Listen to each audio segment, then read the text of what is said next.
Hello বন্ধুরা, সবাই কেমন আছেন? আশা করছি সবাই খুব ভালো আছেন।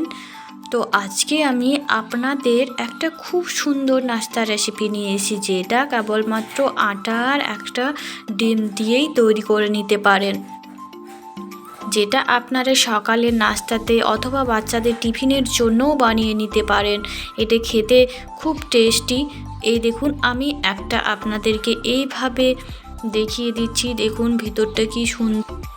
তো তার জন্য আপনারা প্লিজ ফুল ভিডিওটি দেখুন আর সঙ্গে থাকুন। আর যদি ভালো লেগে থাকে তাহলে অবশ্যই একটা লাইক আর শেয়ার করে দেবেন। চলুন বানিয়ে নেওয়া যাক। এর জন্য প্রথমেই আমি গ্যাসের উনুনে একটা কড়াই চাপিয়ে দিয়েছি, আর এখানে আমি জল দিয়ে দিচ্ছি 1.5 কাপ মতো। আর 1.5 কাপ জলের মধ্যে আমি দিয়ে দিয়েছি এখানে 1 চামচ মতো ঘি। আপনারা চাইলে এখানে সাদা তেলও ব্যবহার করতে পারেন।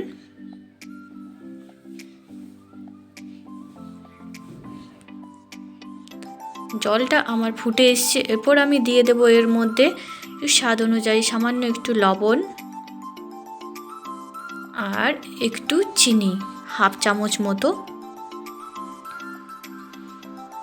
তো আমার জলটা খুব সুন্দরভাবে ফুটে এলে তাতে আমি 1/2 কাপ মতো দিয়ে দিয়েছি সুজিটা দিয়ে আমি একটু নাড়াচাড়া করে নেব।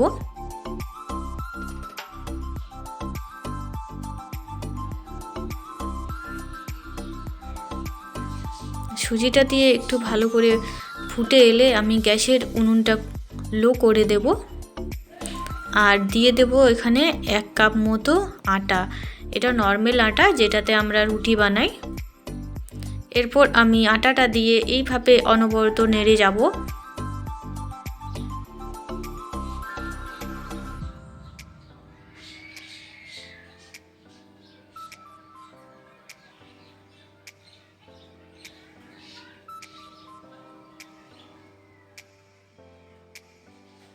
এই দেখুন, আটা আর সুজিটা আমি মিশিয়ে ভালো করে এইভাবে একটু শক্ত শক্ত করে নেব।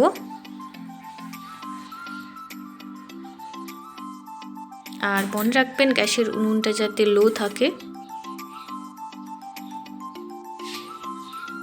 তো দেখতে পাচ্ছেন, এরপর এটা আমি নামিয়ে নিয়েছি আর কিছুক্ষণ ঠান্ডা করে নিয়েছি, যাতে আমি হাতে এটা ভালো করে মাখতে পারি। আর এখানে আমি আবারও একটু ঘি দিয়ে আমি হাতের সাহায্যে ভালো করে এটা মেখে নেব।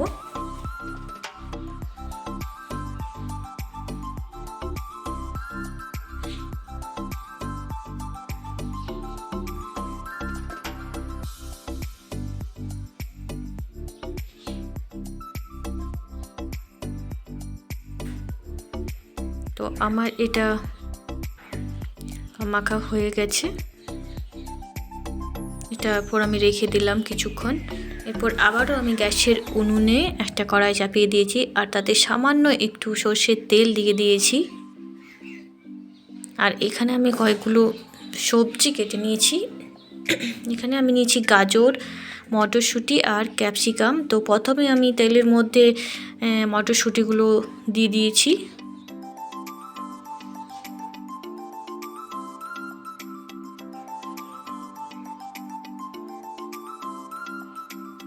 মটরশুঁটিগুলো দিয়ে আমি কিছুক্ষণ নাড়াচাড়া করে নেব।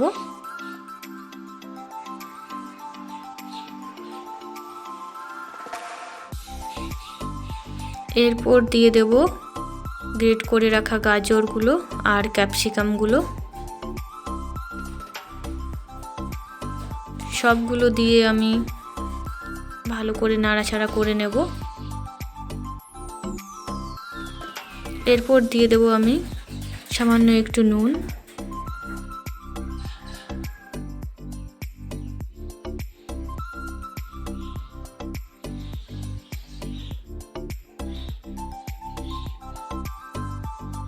একটু হলুদ,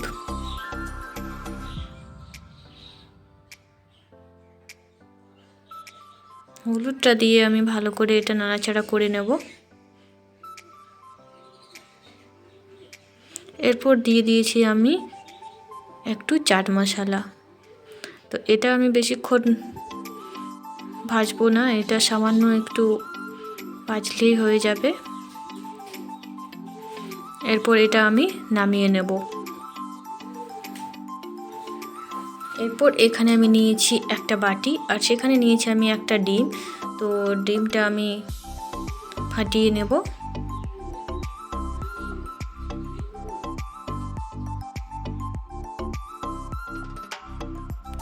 এরপর যে সবজিটা আমি ভেজে রেখেছিলাম সেই সবজিটা এই ডিমের মধ্যে দিয়ে দেব।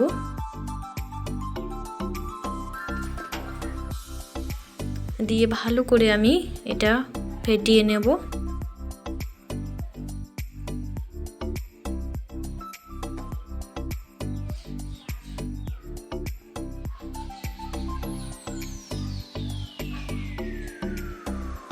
তো এটা আমার ভালো করে ফেটানো হয়ে গেছে। এরপর যে ডোটা আমি বানিয়ে রেখেছিলাম সেটা আমি আবারও একটু হাতের সাহায্যে ভালো করে চেপে নেব। আর এটা থেকে আমি একটা একটা লেচি কেটে নেব।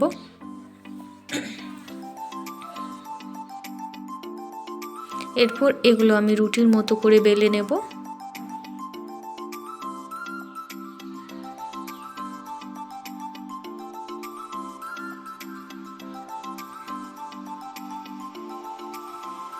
তো এই দেখুন, এভাবে আমি পাতলা করে রুটির মতো বেলে নিয়েছি। এরপর যে ডিমের ব্যাটারটা আমি তৈরি করে রেখেছিলাম সেটা আমি রুটির ওপরে একটু দিয়ে দেব।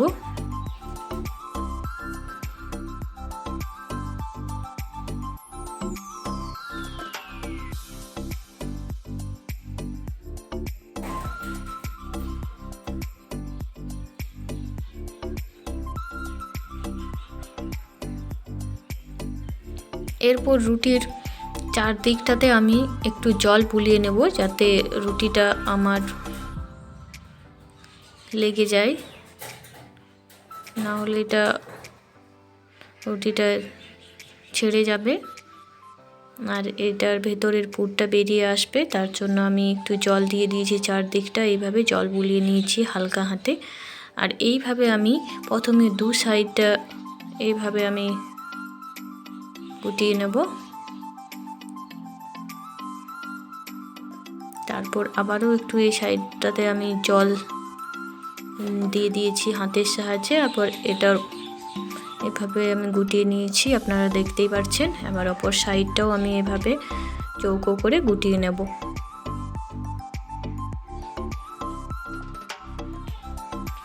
এভাবে একটু হালকা হাতে চেপে নেব। তো দেখতে পাচ্ছেন এইভাবে আমি এটা বানিয়ে নিয়েছি এই নাস্তাটি।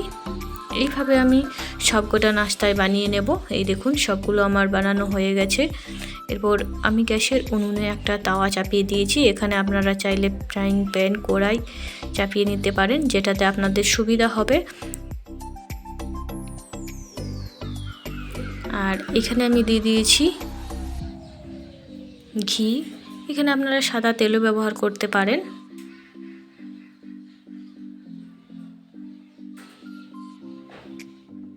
তো এখানে 2 চামচ মতো ঘি দিয়ে দিয়েছি। এরপর যে নাস্তাগুলো আমি বানিয়ে রেখেছিলাম সেগুলো এর মধ্যে আমি দিয়ে দেব তাওয়ার মধ্যে। তো এখানে আমি 3টা নাস্তা দিয়েছি।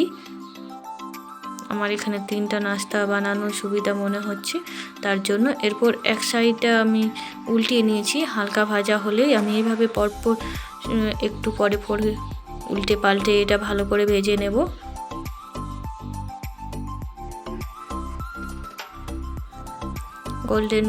গোল্ডেন করে এগুলো আমি ভেজে নেব।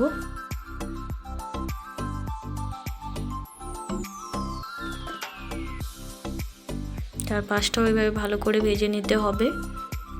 তো এই দেখুন এগুলো আমার গোল্ডেন কালার করে ভাজা হয়ে গেছে। এরপর এগুলো আমি তুলে নেব। এরপর বাকি যে নাস্তাগুলো ছিল সেগুলো আমি একইভাবে তাওয়ার মধ্যে দিয়ে বানিয়ে নেব।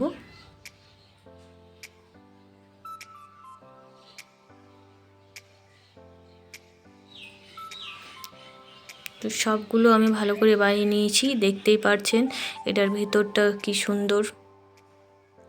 আর খেতেও এটা খুব সুন্দর লাগে।